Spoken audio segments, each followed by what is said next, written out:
একটা সন্ত্রাস গ্রুপ আছে, হেরাইছে আবার এই যে মাটিগুলি ফালাইছি এই জায়গা তারা টাকা চাইতেছে সাদা হিসাব। এই মুহূর্তে আছি মানিকগঞ্জ জেলা ঘিওর উপজেলা বানিয়াজুরি ইউনিয়ন শুলদারা গ্রামে।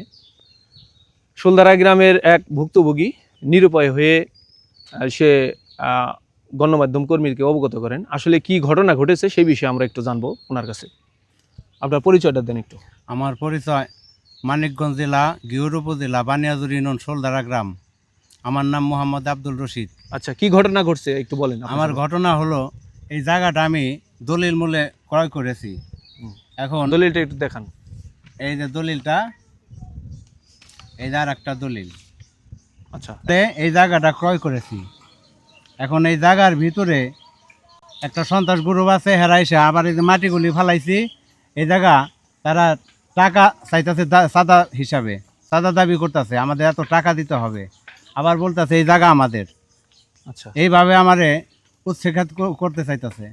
এখন আমি এইটা নিয়ে কথা কাটাকাটি গালাগালি মোবাইলে এমনি সামনে হয়েছে, মোবাইলে আছে, এইভাবে কইরা পরে এই যে আমার এই দলিল মূলে এই জায়গাগুলি আমার ক্রয় করা। এই যে আর একটা দলিল ক্রয় করা।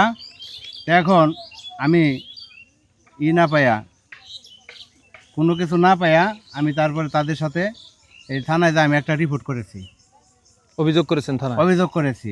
আচ্ছা, এখন আমার একটাই দাবি আছে আমার সরকারের কাছে, আমার এই দলিলের মূলে আমার ন্যায় যেটা। আপনাকে কিভাবে তারা হুমকি দিল? তারা হুমকি দিছে যে এইখানে জায়গা আমরা পাবো। তাহলে সরকারের কাছে আপনার কোনো আবেদন রয়েছে? সরকারের কাছে আবেদন, আমার লিজ্জ বিচার আমি চাই, আমার জায়গা আমি বুঝা চাই, আমি কারো জায়গা খাইতে চাই না। আচ্ছা, আমার লিজ্জ বিচার আমি চাই, আমার সরকার